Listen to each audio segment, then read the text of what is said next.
দমদমে মিট করলাম, তারপরে ওই লোকাল ট্রেন ধরে চলে এলাম কিনা জানি না, সেই কথা ভেবে আর কুড়িটা পারলাম না।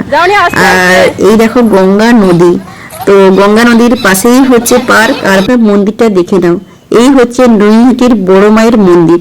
আমি কিন্তু আগে কখনো আসিনি আর দেখিনি, সবার মুখে কিন্তু অনেক নাম শুনেছি যে নৈহাটির বড় মায়ের মন্দির হচ্ছে। ভিডিও বানানো হচ্ছে আর সঙ্গে কি কি মেনু রয়েছে তা তোমরা দেখে নাও। আর এই সবই কিন্তু veg menu. Hello everyone, good morning, welcome back to my channel Tanushree জানা। আমার এই ছোট্ট পরিবারে তোমাদের সবাইকে অনেক অনেক ওয়েলকাম। আর আমি তনু, আমার তরফ থেকে তোমাদের জন্য অনেক অনেক ভালোবাসা। তার আগে বলো তোমরা সবাই কেমন আছো? আশা করছি তোমরা সবাই ভালো আছো, সুস্থ আছো আর সাবধানে আছো। আমরাও সবাই খুব ভালো আছি। তো আমরা এই সকাল সকাল কোথায় যাচ্ছি বলো তো? অবশ্যই কোথায় যাচ্ছি, কাদের সঙ্গে যাচ্ছি, বা কত দূরে যাচ্ছি, বা কিসে করে যাচ্ছি, সবটাই দেখতে পাবে আর জানতেও পারবে। তার জন্য তোমাদেরকে আমার সঙ্গে থাকতে হবে, পুরো ভিডিওটা দেখতে হবে, কোনো রকম স্কিপ করা চলবে না। কি সঙ্গে থাকবে তো? হ্যাঁ, সঙ্গে থেকো আর আমাদের সঙ্গে চলো। তো এখন আমরা আছি আমাদের বিরাটি স্টেশনে। তো বিরাটি স্টেশন থেকে ট্রেন ধরে নিয়েছি, এখন যাচ্ছি দমদম। দমদম থেকে যাব নৈহাটি। তো নৈহাটিতে অ্যাকচুয়ালি কিসের জন্য যায় তা তোমরা অনেকেই আন্দাজ করতে পারছো। তো হ্যাঁ, বড় মায়ের মন্দিরে পুজো দিতে যাচ্ছি। তো তার আগে খিদে পেয়ে গেছে, এই দোকান থেকে কিছু কেক আর বিস্কিট কিনলাম। শুভঙ্কর যেহেতু পুজো দেবে, তো শুভঙ্কর কিছু খায়নি, কিন্তু আমরা মামে একটু একটু তো খাবো, ঠিক আছে। তো দমদমে নেমে কয়েকজনের সঙ্গে দেখা হয়েছে বলতে আমাদের সঙ্গে যাদের যাওয়ার কথা ছিল ওদের সঙ্গে দেখা হয়েছে। ওরা এসছে কেউ বারাসাত থেকে, কেউ এসছে ওই বাঘাযতীন থেকে। তো সবাই একসঙ্গে ওই দমদমে মিট করলাম, তারপরে ওই লোকাল ট্রেন ধরে চলে এলাম নৈহাটিতে। তো এখন তারামায়ের মন্দিরে যাচ্ছি পুজো দেওয়ার জন্য। আমাদের সঙ্গে রয়েছে 6জন মতো রয়েছে। আর আমরা যে ট্রেনটাতে এলাম তো ওইটা নৈহাটি লোকাল ছিল, ওতে প্রচুর ভিড় ছিল। আজকে শনিবার, তার জন্য আরও ভিড়, মানে বেশিরভাগ লোক তো এই মন্দিরেই আসছে, বুঝলে তো, পুজো দেওয়ার জন্য। তো আমরা স্টেশন থেকে নেমে হেঁটে হেঁটে এলাম এই পর্যন্ত। রিক্সায় করে এলেও হতো, বেশি টাকা নয়, ওই 20 টাকা করে নিচে। তবুও আমরা হেঁটে হেঁটে গল্প করতে করতে এলাম, কারণ এদের সঙ্গে বহু বছর পর দেখা হয়েছে, প্রায় ওই 2 থেকে 3 বছর পর দেখা হয়েছে। আর এখানে আমরা দোকানের সামনে দাঁড়িয়ে রয়েছি, কারণ আমাদের মধ্যে থেকে একজন ওই শাড়ি দোকানে ঢুকেছে শাড়ি কিনতে, মায়ের মন্দিরে পুজো দেবে বলে। আর আমরা তো ওই স্টেশন থেকে হেঁটে আসার সময় ওই মায়ের মন্দিরে পুজো দেওয়ার জন্য ওই জবা ফুলের মালা, ফুল আর ওই মিষ্টি কিনে নিয়ে তারপরে মন্দিরের দিকে যাচ্ছি। আর এই মন্দিরের সামনে দেখো কি লোকের লোকান্ড, প্রচুর লোকের ভিড়। তার থেকেও বড় কথা কি লোকের লাইন পড়েছে। আমি তো ঠাকুর মন্দিরটা ঠিক করে খুঁজেও পেলাম না। আসলে মন্দিরটা দেখতে ছোট, কিন্তু মন্দিরের ভেতরে ঠাকুর বড়, বা ঠাকুরের অনেক মানে নাম হয়েছে, প্রচার হয়েছে, বহু দূর দূর থেকে কিন্তু লোকে এসছে আজকে পুজো দিতে, ঠিক আছে। তো ঠাকুর মন্দিরের কাছ থেকে যা লাইন শুরু হয়েছে, আমরা কোথায় লাইন পাবো তারও কোনো ঠিক ঠিকানা নেই, বুঝলে। আমরা এখন হেঁটে চলেছি লাইনে দাঁড়ানোর জন্য। তো এই মন্দিরে পুজো দেওয়ার জন্য অনেকে দেখছি মূল্য দিচ্ছে। তো মূল্যটা কি কারণে দিচ্ছে আমার জানা নেই। আর এখানে তো আমি আগে কখনোই আসিনি, ঠিক আছে। আমাদের সঙ্গে যারা আছে তাদের মধ্যে 1জন না 2জন আগে এসছে পুজো দিতে, কিন্তু তারা বলছে নাকি এত ভিড় কোনো সময়ই হয়নি, ফাঁকা ফাঁকায় নাকি পুজো দিয়ে গেছে। কিন্তু এই বছরে আর আজকের দিনে এত লোকের ভিড় হয়েছে বা এত লোকের লাইন পড়েছে, কি আর বলবো। আমি তো পুরো রাস্তাটায় ভিডিও করে করে যাচ্ছি, বুঝলে। এখানে হিসাব করলে হ্যাঁ 4-5 লাখ 6 লাখ তো হবেই, ঠিক আছে। আমি দেখো ভিডিও করে করে যাচ্ছি, আর আমার মেয়ে আমার হাত ধরেই যাবে। ওকে ওর ওই আঙ্কেলটা ডাকলো, কিন্তু কোনো মতেই গেল না। আর শুভঙ্করকে বা আমাদের গ্রুপের বাকি জনকেও আমি দেখতে পাচ্ছি না, ওরা আসলে অনেক দূর হেঁটে হেঁটে চলে গেছে। লাইনে দাঁড়াতে হবে তো, তার জন্য আমারও কোনো চাপ নেই, আমি আস্তে আস্তে ভিডিও বানাতে বানাতে যাচ্ছি, তার জন্য আমার দেরি হচ্ছে। এক হাতে তো ফোন আছে, তারপরে এক হাতে আমার মেয়ে আছে। আর দেখছো তো রাস্তায় কি জ্যাম, একধারে রিক্সা, একধারে মানুষজনের লাইন, আবার একদিক দিয়ে মানুষজন চলাচল করছে। তো আমার যেতে একটু অসুবিধা হচ্ছে, তবুও কোনো মানে চাপ নেই, আমি কিন্তু পুরোটা ভিডিও বানিয়ে বানিয়ে যাচ্ছি, বুঝলে। আসলে এত বড় লাইন আমি জীবনেও দেখিনি। মানে দক্ষিণেশ্বর মন্দিরে পুজো দিতে গেছি, অনেক বড় বড় লাইন দেখেছি বা লাইনে গিয়ে দাঁড়িয়েছি, কিন্তু এই লাইনের মতো এত বড় বিশাল লাইন কখনোই দেখিনি, বুঝলে। কি মানুষের ধৈর্য বলো, মানে দাঁড়িয়ে আছে ঘন্টার পর ঘন্টা। মানে সকালবেলা হয়তো 9টা বা 10টার সময় এসছে, পুজো দিবে হয়তো 3টা 4টা, বা 3টা 4টার মধ্যে পুজো দিতে পারবে কিনা তারও কোনো ঠিক ঠিকানা নেই। বিশাল লাইন পড়েছে, মনে হচ্ছে আজ আর আমরা পুজো দিতে পারবো না, এখান থেকে দেখে দেখে চলে যেতে হবে, অন্য একদিন আসতে হবে। তবুও দেখি না লাইনে দাঁড়িয়ে। আমি দেখো সেই মন্দিরের কাছ থেকে যা ভিডিও মানে করে করে আসছি, এখনো কিন্তু আমার শেষ হচ্ছে না। হাঁটি তো হাঁটি, হাঁটি তো হাঁটি, পথ আর শেষ হয় না, বুঝলে। লোকেও দেখছে, ভিডিও বানিয়ে বানিয়ে যাচ্ছে। আসলে আমি নই, এখানে অনেকেই ভিডিও বানাচ্ছে এত বিশাল লাইন দেখে, ঠিক আছে। তো এই মানে লাইনের ভিডিওটা আমার 15 মিনিটের মতো হয়েছে, সেইটাকেই কিন্তু আমি স্পিড বাড়িয়ে মানে 3 মিনিটের মতো করেছি। তার মানে বুঝতে পারছো তো যে 15 মিনিট ধরে আমি হাঁটছি আর ভিডিওটা বানাচ্ছি, আর 15 মিনিটের হাঁটা পথে এত বড় লাইন মানে দাঁড়িয়ে আছে। আর বলি, এখানে এসে কিছু মানুষের সঙ্গে কথা বলে জানতে পারলাম যে অন্যান্য সময় কিন্তু এত লোক হয় না, বুঝলে। শনিবার মঙ্গলবার হচ্ছে মায়ের পুজো দেওয়ার দিন, তো বারের দিন তো একটু ভিড় হয়। আবার তার উপর মানে এটা পৌষ মাস, মানে পৌষ মাসে নাকি পুজোটা বেশি দেওয়া হয় শনি মঙ্গলবারে, তার জন্য এত লোকের ভিড় আর এত বিশাল লাইন পড়েছে, বুঝলে তো। আমরা তো জানতাম না যে আজকে মানে শনিবার পুজো দিতে আসছি এটা জানে, কিন্তু পৌষ মাসের শনিবার এটা জানতাম না, বা শনিবার বারের দিন হলেও এত লোকের মানে সমাগম হবে বা এত দূর দূর থেকে লোক আসবে সেটা কখনো কল্পনা করতে পারিনি। কিন্তু এখানে এসে দেখছি কত দূর দূর থেকে লোক এসছে পুজো দেওয়ার জন্য। অনেকে তো সকালবেলা ওই 7টা 7:30টার সময় থেকে এসছে, তবুও মন্দিরের কাছাকাছি যেতে পারছে না। আর আমরা তো কই এলাম এখন 12টার সময়, তো লাইনে দাঁড়াই, কখন লাইন পাই দেখা যাক। আমার মেয়ে তো আর হাঁটতে পারছে না, আমি নিজেই হাঁটতে পারছি না, আর মেয়ে কি হাঁটবে। তো এখানে একটা পার্ক আছে, আমার মেয়ে পার্কে ঢুকতে চাইছে, দেখা যাক পার্কে ঢুকা যায় কিনা। তো এখন মনে হচ্ছে লাইনের শেষ সীমান্তে চলে এসেছি, আর ওই দেখো ওরা দাঁড়িয়েছে, দেখো ওরা এসে এখানে লাইন দিয়েছে, ওদের পেছনে কিন্তু বেশি জন নেই, 5-7 জন আছে, আমরাই কিন্তু শেষ। সবার পেছনে তো দাঁড়িয়েছি, কিন্তু মন্দিরে যেতে আমাদের 3 ঘন্টা কি 3.5 ঘন্টা কি 4 ঘন্টা সময় লাগবে তারও কোনো ঠিক নেই। তো ততক্ষণে মেয়েকে কি করে সামলাবো বা আমি কি করে সময় কাটাবো।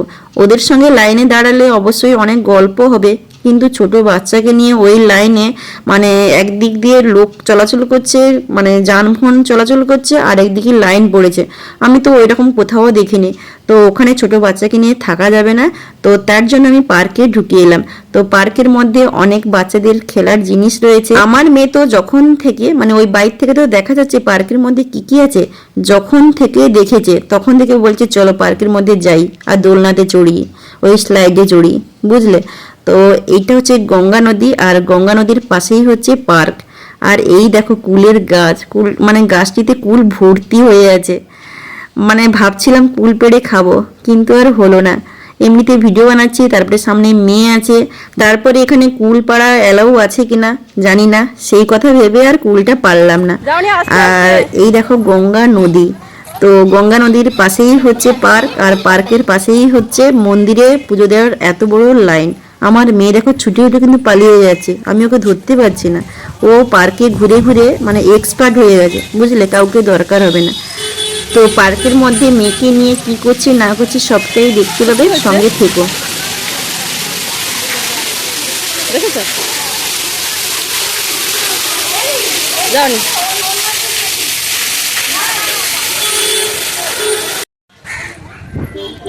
দেখেছো, দাঁড়াছো না, আরে পরে উঠবি, এসেই উঠে যাচ্ছে, হ্যাঁ আসতে ফাঁকা কিন্তু, পড়ে যাবি আস্তে আস্তে, দাঁড়া আমি যাই, দাঁড়া ভাই রে, দেখেছো, আস্তে আস্তে আস্তে আস্তে আস্তে আস্তে, সবাই উঠুক।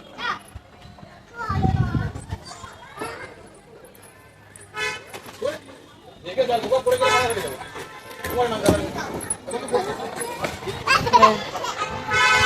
কি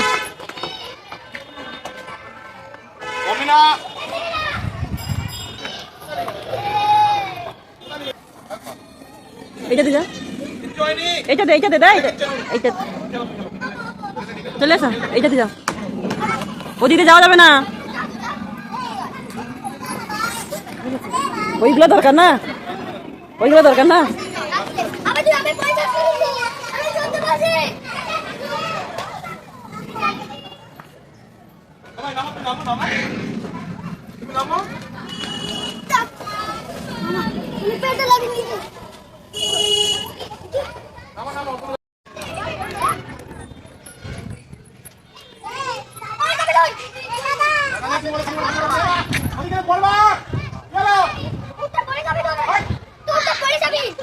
চলে এখানে ফটো তুলবি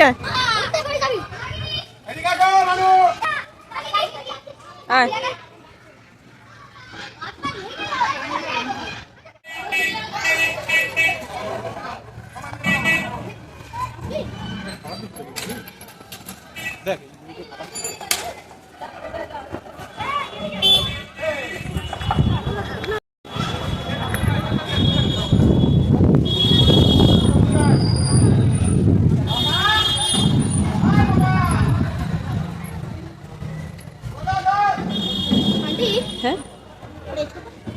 3.5 বছর C+। আমি এখানে ফার্স্ট ইয়ার এসেছি। ও তোদের বাড়ি কোথায়? সবথেকে পছন্দ হয়েছে। ও তোদের বাড়ি কোথায়? বিবেকানন্দ কলেজ। হ্যাঁ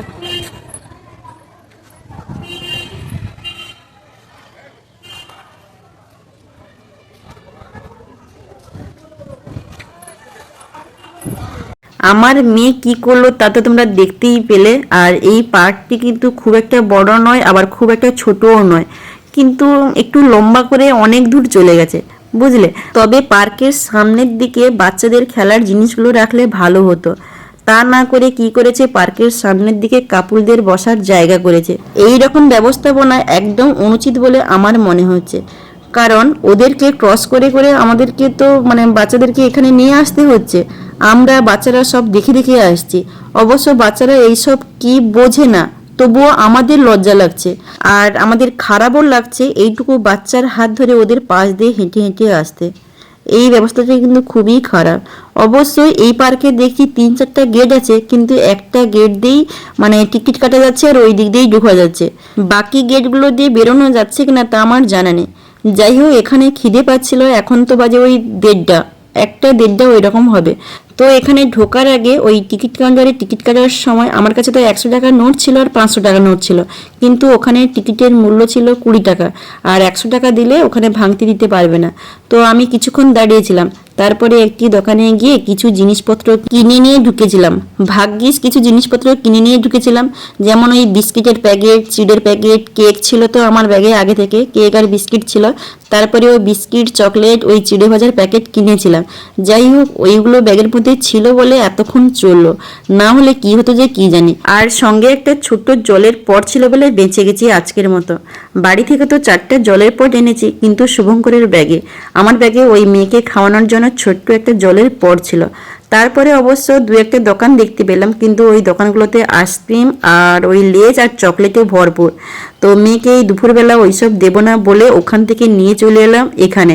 তো এই পার্কের মধ্যে 2-1টা দোকান আছে, তার মধ্যে সবথেকে বড় দোকান এইটা। তো এখন 1:30 বাজে, কি খাবো তো জিজ্ঞাসা করলাম। এখানে আছে ওই কচুরি, আলুর দম আর হচ্ছে ফ্রাইড রাইস, আলুর দম। আজকে যেহেতু বারের দিন, তার জন্য নিরামিষ, তো ভাবলাম খাওয়া যেতেই পারে। আর মেয়ে তো খাওয়ার আগে ওই আইসক্রিমটা খেয়ে নিল। ওকে এই ঠান্ডার সময় দিতে চাইছিলাম না, কিন্তু ও কোনো মতেই শুনলো না, খেয়ে নিল। আমিও খেলাম, সঙ্গে বাকিদেরকেও খাওয়ালাম ফোন করে ডেকে ডেকে। খাওয়ার কারণটা একটু পরে বলছি, এখন তোমরা মন্দিরটা দেখে নাও। এই হচ্ছে নৈহাটির বড় মায়ের মন্দির।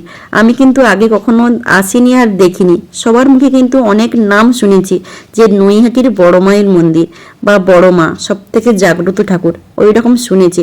তো এই ফার্স্ট এলাম, আর মায়ের দর্শন তো করতে পারিনি, মন্দিরে ঢুকতেই পারিনি। তো বাইরে থেকে মন্দিরটা দর্শন করে চলে এলাম। আসলে আমাদের মেলি ব্যাপারের জন্য আমরা মেয়েরা মানে আমাদের সঙ্গে তো 3টা ফ্যামিলি এসছে, তো 2জন পুজো দিতে পারেনি, আর বাদ বাকি জনরা মন্দিরের ভেতরে গিয়ে পুজো দিয়ে এসছে। ঠিক আছে, এখানে এসে একটা জিনিস খুবই আশ্চর্য লাগছে যে এখানকার মতন একটা জায়গা মানে নৈহাটির মতো একটা জায়গা বা যেইভাবে বড় মায়ের প্রচার হয়েছে সেইভাবে কিন্তু এখানে কোনো প্রশাসনিক ব্যবস্থা নেই। এখানে এত লোকের ভিড় বা এত লোককে সামাল দেওয়ার জন্য তাদের তো একটা রেস্ট্রিকশনের ব্যবস্থা বা কোনো প্রশাসনিক ব্যবস্থা থাকবে, কোনো ব্যবস্থাই নেই, যে যার মতো করে পুজো দিয়ে চলে যাচ্ছে। তো এই দোকানে একটা ঠাকুর কিনলাম বাড়িতে নিয়ে যাওয়ার জন্য, আর সঙ্গে এই স্টোলটা নিলাম। তো রাস্তায় হাঁটতে হাঁটতে আমি তো যেখানেই যাই মানে রাস্তায় দোকানগুলো দেখে দেখে যাই, কোনো কিছু পছন্দ হলে নিয়ে নিই, অবশ্য তা সাধ্যের মধ্যে হলে তবেই নিই। তো এখানে বাকি জনেরা টুকটাক জিনিস কেনাকাটি করলো, এই দোকানে নয় কিন্তু পাশাপাশি দোকান থেকে কেনাকাটি করলো। আবার আমি এই দোকান থেকে একটি রুমাল টুপি নিলাম, মেয়ে তো এখন স্কুল যায় বা এই রুমাল টুপিগুলি মানে বেশ ভালো কাজেই লাগে, মা মেয়ের দুজনের কাজে লেগে যাবে। তো আমরা সকালে রুম থেকে বেরিয়েছিলাম কোনো কিছু না খেয়ে দিয়ে, তারপরে তো ওই স্টেশনে চা খেলাম, সবাই মিলে একসঙ্গে চা বিস্কিট খেলাম। যারা যারা পুজো দেবে ওরা কিন্তু চা বিস্কিট খেতে চায়নি, আমরাই জোর করলাম যে কখন পুজো টুজো দেবে, এখন চা বিস্কিট খাওয়া যেতেই পারে। তো চা বিস্কিট খাওয়ার পরে আর কিন্তু কিছু খাচ্ছিলাম না, আমি তার মধ্যে একটা কেক খেয়েছিলাম, তারপরে ওই পার্কে ওই চিড়ের প্যাকেট আর একটা চকলেট মনে হয় খেয়েছিলাম, না চকলেট খাইনি, তারপরে ওই ফ্রাইড রাইস আলুর দম একটুখানি খেয়েছিলাম। তো এতক্ষণ লাইনে দাঁড়িয়ে থাকার পর বা ঘোরাঘুরির পর খিদে পেয়ে গেছে। তো আমি তো খেয়েছি একটুকটাক, আমার সেরকম খিদে পায়নি কিন্তু বাকি জনের খিদে পেয়েছে, তো তার জন্য ভালো একটা রেস্টুরেন্ট দেখে ঢুকে পড়েছি। এইটা কিন্তু নৈহাটিতে আর স্টেশনের কাছেই, আমরা খেয়ে দিয়ে ট্রেন ধরতে চলে যাব। এখন সবাই গল্প করতে করতে খেতে বসছে, আর অনেক ধরনের গল্প হচ্ছে, ফটো তোলা হচ্ছে, ভিডিও বানানো হচ্ছে, আর সঙ্গে কি কি মেনু রয়েছে তা তোমরা দেখে নাও। আর এই সবই কিন্তু ভেজ মেনু, ওরা সবাই কিন্তু ননভেজ খেতে চাইছিল, আমি যেহেতু বললাম ভেজ খাবো, যেহেতু মন্দিরে পুজো দেওয়া হয়েছে, তো তার জন্য সবাই মিলে ভেজটা খাচ্ছে। আবার বলি ভেজ বলতে পেঁয়াজ টেঁয়াজ কিন্তু সবই রয়েছে, মানে পেঁয়াজের তরকারি, কিন্তু ওই ডিম বা চিকেন বা মটন ওই সব কিছু নেই। আমরা কিন্তু ফিশ ফিঙ্গার খেলাম, আর ওই তন্দুরি রুটি, আর 2 ধরনের পনিরের তরকারি, কড়াই পনির আর একটা মটর পনির, তো এই সব রয়েছে। আমার মেয়ে তো ওই রেস্টুরেন্টে কিছুই খায়নি, ও তার জন্য মেমোরে ঢুকেছে, ওখান থেকে একটা কেক কিনে নিয়ে এসে খেলো, তাও আবার ট্রেনে বসে বসে। ট্রেনেও তো প্রচুর ভিড় ছিল, ওখানে দাঁড়ানোর মতন জায়গা ছিল না, অনেকক্ষণ বাদে কোনো রকমভাবে বসার সিট পেলাম, আর আমার মেয়ে একটুখানি কেক আর জল খেয়ে দিয়ে ঘুমিয়ে পড়েছিল। তো তারপরে ওখান থেকে বেরিয়ে এলাম ট্রেন ধরে বাড়িতে। এখন বাড়িতে চলে এসেছি, আর এখন বাজে কটা বলো তো, 8:30 এরকমই হবে। তো সকালবেলা গিয়েছিলাম 9:30টার সময়, রুমে ঢুকেছি 8:30টার সময়। এখন আবার ফ্রেশ হয়ে বসে পড়েছি, ওখান থেকে কি কি জিনিস কিনে নিয়ে এসেছি তো তোমরা দেখতে থাকো। আর আমি তখন একটা কথা বলতে গিয়ে ভুলে গেছি, বলাই হয়নি। তো পুজো দেওয়ার আগে যারা যারা পুজো দেবে ওরা কেন সবাই মিলে খেলো, আসলে এত সময় ধরে দাঁড়িয়েছিল, তার উপরে অনেক বেলাও হয়ে গেছিলো, প্রায় ওই তো বললাম 1:30 2টা, তারপরে পুজো দিয়ে উঠতে উঠতে ওই 3:30 4টা বাজবে, তারপরে আবার কখন খাওয়া হবে এই সব ভেবে যখন মানে ওখানে ভেজ হয়েছে আর অনেকেই খাচ্ছে, তো তার জন্য ওরা খেয়ে নিয়েছে। জানি না এটা পাপ হলো কিনা, যেহেতু এত সময়ের ব্যাপার ছিল আর এত সময় না খেয়ে থাকা হয়েছে, তার জন্য কোনো কিছু না ভেবে খাওয়া হয়ে গেছে। ও হ্যাঁ, তো আরও একটা কথা বলতে ভুলে গেছি, আসলে কথার প্রসঙ্গে কথা পড়লে মানে কত কথা যে বেরিয়ে যায় তার কোনো ঠিক ঠিকানা নেই, মেন কথা তো বলাই হয়নি, ভুলে গেছিলাম, এখন বলি। তো আমাদের সঙ্গে কারা কারা গিয়েছিল বলো তো, ইন্দ্র গিয়েছিল, গৌতম গিয়েছিল, ওরা শুভঙ্করের বন্ধু হয়, আর পূর্ণিমা হচ্ছে ইন্দ্রের ওয়াইফ, আর ইন্দ্রের মা গিয়েছিল, আমরা 6জন মিলে গিয়েছিলাম। তো চলো এখন তবে রাখি, কারণ মেয়ের অবস্থা খুবই খারাপ, ওর খুব ঘুম পাচ্ছে আর আমি ভীষণ টায়ার্ড। শুভঙ্কর তো শুয়ে পড়েছে, এখন আমরা একটু শুয়ে পড়বো, রেস্ট নিব, তারপরে উঠে আবার ভাত তরকারি রান্না হবে, দিয়ে আবার মেয়েকে খাওয়াতে হবে। চলো আজকের মতন টাটা, বাই বাই আর গুড নাইট।